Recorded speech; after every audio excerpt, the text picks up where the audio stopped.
Ar-Rahman Ar-Rahim. Bismillahirrahmanirrahim. Assalamualaikum warahmatullahi wabarakatuh. Bagaimana kabar anak-anak? Alhamdulillah, baik ya.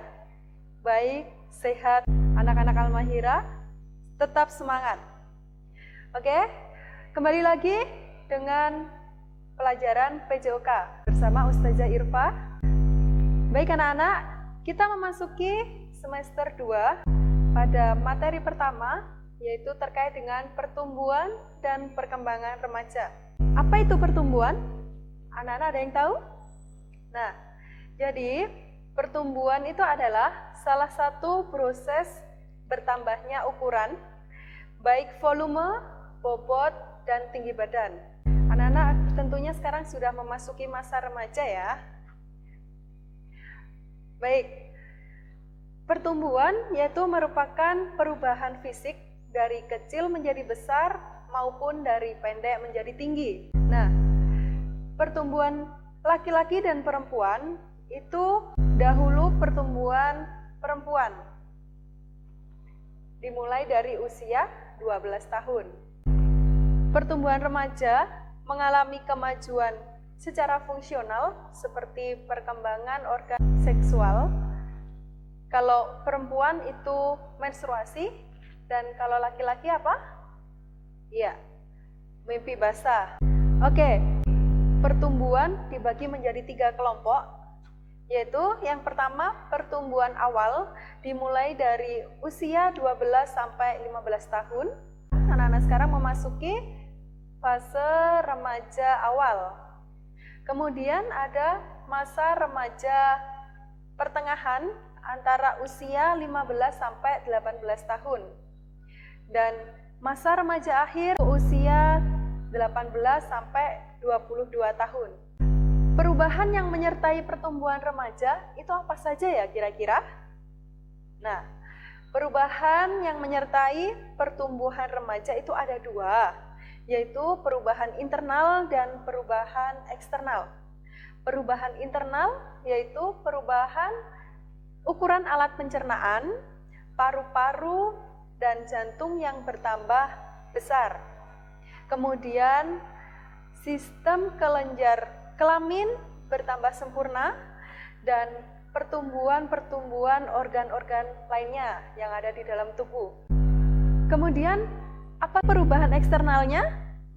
Nah, perubahan eksternal itu meliputi perubahan bertambahnya tinggi badan, lingkar tubuh, perbandingan ukuran panjang dan lebar tubuh, dan ukuran besarnya organ seks. Jadi semakin bertambah. Pertumbuhan fisik remaja laki-laki itu ada apa saja? Ada yang tahu anak-anak? Ya. Contohnya, tubuh bertambah berat dan tinggi. Apalagi? Betul, tulang wajah bertambah panjang dan lebar. Kemudian,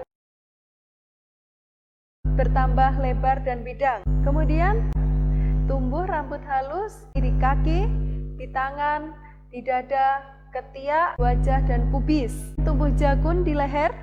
Kemudian, suara berubah menjadi berat. Penis dan testis membesar dan mengalami mimpi basah. Itu untuk laki-laki. Kemudian, pertumbuhan fisik remaja perempuan. Anak-anak yang mengalami sendiri, kira-kira apa? Ya, betul. Kulit dan rambut berminyak, sehingga menimbulkan jerawat pada wajah. Nah, itu karena hormon. Kemudian, payudara remaja perempuan itu semakin membesar. Ada lagi pinggul. Pinggulnya melebar. Anak-anak mungkin sudah merasakan, sudah mengalami. Kemudian indung telur berkembang. Di dalam organ rahim itu indung telurnya semakin berkembang. Kemudian ada vagina mulai mengeluarkan cairan. Dan anak-anak pastinya mengalami ini semua. Anak-anak mengalami menstruasi. Nah, ada lagi faktor pertumbuhan fisik remaja. Apa saja ya faktornya? Faktor pertama yaitu keluarga. Karena keluarga itu mempengaruhi pertumbuhan fisik remaja kaitannya dengan keturunan. Andaikan dari neneknya, dari kakeknya, dari ibunya, dari ayahnya ada yang pendek, ada yang gemuk. Nah, itu faktornya bisa dari keluarga, keturunan. Kemudian yang kedua ada faktor makanan dan gizi. Suplai makanan yang bergizi itu cenderung mempengaruhi pertumbuhan fisik remaja menjadi lebih baik. Yang ketiga ada faktor emosional. Remaja belum bisa mengontrol emosionalnya, itu pertumbuhannya kurang baik. Yang keempat ada faktor jenis kelamin. Jenis kelamin ada laki-laki dan perempuan. Nah, untuk pertumbuhan itu laki-laki lebih memiliki berat yang lebih banyak atau besar dan memiliki otot yang lebih besar. Kemudian yang kelima ada faktor status sosial dan ekonomi. Nah, seorang remaja yang status sosial dan ekonominya itu tinggi, itu cenderung mempunyai tubuh yang besar. Yang keenam ada faktor kesehatan. Nah, di sini kesehatan ini sangat penting. Karena apa? Seorang remaja yang jarang sakit itu pertumbuhannya semakin baik. Yang ketujuh itu faktor pengaruh bentuk tubuh. Nah, dari bentuk tubuh ini ada 3 bentuk tubuh. Yang pertama itu mesomorf. Mesomorf itu seorang yang memiliki tulang yang besar. Kemudian ada ektomorf, seseorang memiliki tulang yang kecil atau tinggi kurus. Yang ketiga ada endomorf. Endomorf itu seseorang memiliki tulang yang besar dan berbadan gemuk. Nah, jadi pertumbuhan itu bisa karena faktor dari bentuk tubuh tersebut. Nah, pertumbuhan ideal. Apakah anak-anak memiliki tubuh yang ideal? Nah, bagaimana sih caranya memiliki tubuh yang ideal itu? Nah, tubuh yang ideal itu tidak hanya tinggi kurus, tetapi tubuh ideal itu memiliki keseimbangan antara berat badan dan tinggi badan. Nah, bagaimana cara memiliki tubuh yang ideal? Ada 3 cara anak-anak. Apa saja itu? Ya, ada 3 cara, yaitu 1. Dengan cara menerapkan pola makan sehat, bergizi, dan bergizi seimbang. Anak-anak sudah melakukannya? Sudah ya? Bagus. Yang kedua yaitu olahraga teratur. Kemudian yang ketiga istirahat yang cukup. Nah, 3 cara itu bisa dilakukan untuk mendapatkan tubuh yang ideal.